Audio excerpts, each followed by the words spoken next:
Good morning, नमस्ते। आज है 17 अक्टूबर और देखते हैं द हिंदू में आए हुए 5 इम्पोर्टेंट न्यूज़ के बारे में जो यूपीएससी प्रोस्पेक्टिव से बहुत ज़्यादा इम्पोर्टेंट है।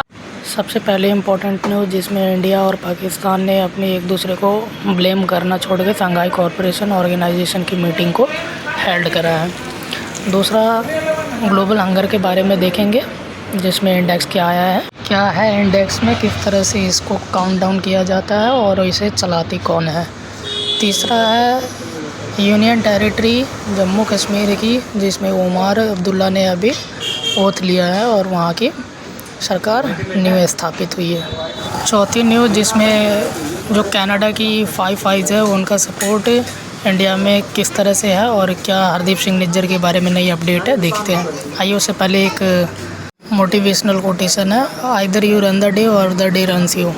देखिए, या तो आप दिन को चलाइएगा या दिन आपको चलाएगा, स्वाभाविक सी बात है। फिर देखते हैं आगे। 16 अक्टूबर 2024 को इस्लामाबाद जो कि पाकिस्तान की राजधानी है वहाँ पर शंघाई कॉरपोरेशन ऑर्गेनाइजेशन की बैठक बुलाई गई जिसमें शंघाई कॉरपोरेशन ऑर्गेनाइजेशन के सभी सदस्य देशों को आमंत्रित किया गया है। इस आमंत्रण में भारत की तरफ से अपने अफेयर्स मिनिस्टर एस जयशंकर जी गए हैं जिसमें उनका भव्य वेलकम भी किया गया है। क्या है शंघाई कॉरपोरेशन ऑर्गेनाइजेशन, इसकी मीटिंग सदस्य देशों के बारे में जानते हैं जिसमें कुल 9 सदस्य देश हैं भारत को मिला करके। भारत 2006 में इसमें एज एन ऑब्जर्वर स्टेट के तौर पे ज्वाइन किया। एक डायग्राम के माध्यम से समझते हैं इस देश के इसमें जितने भी देश हैं उनके बारे में। जैसा कि देख सकते हैं आप, कुल 9 देश हैं जिसमें Russia, Kazakhstan, Uzbekistan, Iran, Pakistan, India, China, Tajikistan और किर्गिस्तान है। इसमें ऑब्जर्वर स्टेट के तौर पे अभी मंगोलिया, अफ़गानिस्तान और बेलारूस है। जबकि इस संगठन की स्थापना 1996 में शंघाई 5 के नाम से हुई थी जो कि 2001 में शंघाई 5 SCO में कन्वर्ट किया गया था शंघाई कॉरपोरेशन ऑर्गेनाइजेशन में। फिर 2017 में फर्स्ट राउंड ऑफ एक्सपेंशन होता है जिसमें भारत और पाकिस्तान को जोड़ा जाता है। फिर 2022 में शंघाई कॉरपोरेशन ऑर्गेनाइजेशन की मीटिंग उज़्बेकिस्तान में होती है और जो कि Varanasi was selected as the Shanghai corporation organization region. 2023 में इसे इंडिया होस्ट कर रहा था। इसके बाद इसका मेन फोकस था गवर्नेंस और रीजनल एंटी टेररिस्ट स्ट्रक्चर को रोकना। जैसे शंघाई कॉरपोरेशन ऑर्गेनाइजेशन की तरफ से हर एक रीजन में सिक्योरिटी और जो भी प्राइवेसी है उन चीज़ों को फॉलो करने के लिए रखा गया। इसका ऑफिशियल लैंग्वेज रशियन और चाइनीज़ है। इसे शुरुआती तौर पे रशिया, चाइना और 5 मेंबर्स के द्वारा शुरू किया गया था। इस शंघाई कॉरपोरेशन ऑर्गेनाइजेशन एक Eurasian political, economic, international security, defence organisation, इन सभी चीज़ों को लेकर के एक सिक्योरिटी इंश्योर करती है इस रीजन में जो इनके मेंबर स्टेट हैं। इसका इस्टेब्लिशमेंट जैसे मैंने बताया 2001 में रशिया और चाइना के द्वारा किया गया था और अभी 2024 में इसकी होस्टिंग पाकिस्तान के इस्लामाबाद में की जा रही है जिसमें हर देश के जो उच्च नागरिक है उन्हें बुलाया गया है। भारत से एस जयशंकर जी इस मीटिंग को अटेंड करने के लिए गए हैं। आगे एग्ज़ाम प्रोस्पेक्टिव से ये न्यूज़ बहुत ही इंपॉर्टेंट है, सो इसे एक बार देख लीजिए। दूसरा न्यूज़ है ग्लोबल हंगर इंडेक्स 2024। इसके बारे में भारत को क्या कहा गया है, ये अभी हाल फिलहाल में ग्लोबल हंगर इंडेक्स में भारत की रैंक 105 आई है आउट ऑफ 124 कंट्रीज़ के एवरेज में, जो कि वास्तविक बात है कि दुनिया के सामने में भारत की ग्लोबल हंगर इंडेक्स में सबसे नीचे रैंक पर आया है जो कि 124 देशों में 30 देशों से ही मात्र आगे है। क्या है ग्लोबल हंगर इंडेक्स और क्या इसका कंटेंट्स है, देखते हैं। ग्लोबल हंगर इंडेक्स को 2 बेसिक जो बड़ी ऑर्गेनाइजेशन है वो उसके द्वारा ऑपरेट किया जाता है। पहला है कंसर्न वर्ल्ड वाइड जो कि एक आयरिश ह्यूमैनिटेरियन एजेंसी है और दूसरा है वेल थ्रू हंगर लाइफ या जर्मन ह्यूमैनिटेरियन ऑर्गेनाइजेशन है जो इन दोनों को दिखाती है, इन दोनों को इंडेक्स को सामने लाती है। इन सभी ग्लोबल, रीजनल और कंट्री लेवल पे एक सर्वे कंडक्ट करवाती है जिसमें ऑर्गेनाइजेशन इन चीज़ों को सामने ला करके रखती है।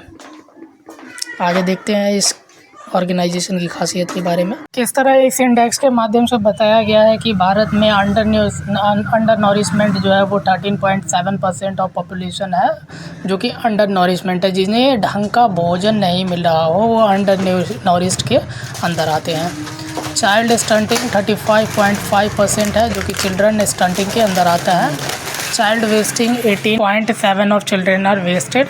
Child mortality 2.9% of children die before. देखिए डाई बिफोर सिंपल सी कॉन्वेंस दी गई है कि जो बंदे बिना खाने के डेथ हो जाते हैं वो है 2.9%। डिस्पाइट दिस कंसर्न, इसमें सुधार लाने के लिए क्या इनिशिएटिव्स है इंडियन गवर्नमेंट की, पहले उस पर एक नज़र डालते हैं।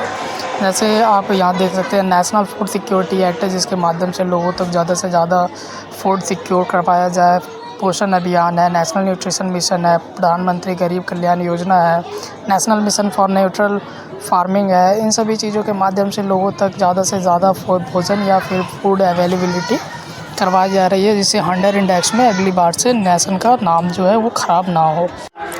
अब तीसरा जो न्यूज़ है वो बहुत ही अच्छी न्यूज़ है, जैसे सिटीजनशिप अमेंडमेंट एक्ट को लेकर है। अभी हाल ही में सुप्रीम कोर्ट के एक वर्डिक्ट के अनुसार कॉन्स्टिट्यूशनैलिटी के सेक्शन 6 को सिटीजनशिप एक्ट में एक बहुत ही अच्छा जजमेंट दिया गया है, जिसमें ये बताया गया है कि नेशन में जो ये कॉन्स्टिट्यूशन है उसमें सिटीजनशिप अमेंडमेंट एक्ट को लेकर के क्या चीज़ें हैं, जो कि 2019 में लास्ट टाइम प्रोवाइड कराई गई थी। देखिए सबसे पहले तो चीज़ों को समझने की ज़रूरत है कि ये इन चीज़ों की ज़रूरत पड़ी क्यों। देखिए इंडिया चारों तरफ से बहुत ही डाइवर्स सिचुएशन से जुड़ा हुआ है, ठीक है। इसमें भारत है, इसमें जो भारत के चारों तरफ से बाउंड्री है, जिसमें हिंदू, सिख, बुद्धिस्ट, जैन, पारसी और क्रिश्चियन को अफ़गानिस्तान, बांग्लादेश और पाकिस्तान से जो भी आए हैं उन्हें माइग्रेट करके on the base of discrimination of religious basis they would have to get the citizenship under Indian act. तो इन सभी के माध्यम से उन धर्म के लोगों को भारत में जगह दी जाएगी, कब, जब वो एक्सप्लॉइट होके आए होंगे on the base of religious. तो एक्सप्लॉइटेशन के माध्यम से अब इनकी फ़ायदा उठाती है जो इमाइग्रेंट लोग आते हैं बाहर से, जैसे टेररिस्ट हो गए या बढ़ती हुई आबादी से दूसरी कम्युनिटी के लोग इस चीज़ों का आकर के फ़ायदा उठाते हैं। इन चीज़ों को बंद करने के लिए भारत सरकार की एक इनिशिएटिव थी सिटीजनशिप अमेंडमेंट एक्ट, जिसके माध्यम से सिटीजनशिप उसी को मिलेगी जो इन 3 देशों से, अफ़गानिस्तान, बांग्लादेश, पाकिस्तान से on the base of religious discrimination they had come and their religion in Hindu, Sikh, Buddhist, Jain, Parsi and Christianity, तो उन्हें भारत में नागरिकता दी जाएगी। आधार क्या होगा उसका? नागरिकता आधार देने के लिए वो रिलीजियस डिस्क्रिमिनेशन फेस करके आए हों, ठीक है। आगे देखते हैं आगे क्या है। अंडर सेक्शन 6A के अकॉर्डिंग फॉरेनर को असम में इंटर करने के लिए जो जनवरी 1, 1966 से पहले एंटर किए थे उन्हें ऑर्डिनरी रेसिडेंट दिया गया था इसमें असम में, ठीक है। उन सभी के पास एक राइट होना चाहिए, एक सिटीजनशिप लेने के लिए एक ऑब्लिगेशन होना चाहिए, ताकि उन्हें यहाँ पे सिटीजनशिप दिया जाए। क्या कहा गया था कि जो भी बंदे 1 जनवरी 1966 से पहले एंटर किए हैं असम में उन्हें राइट दी जाएगी भारत का नागरिक होने का। Thank you so much.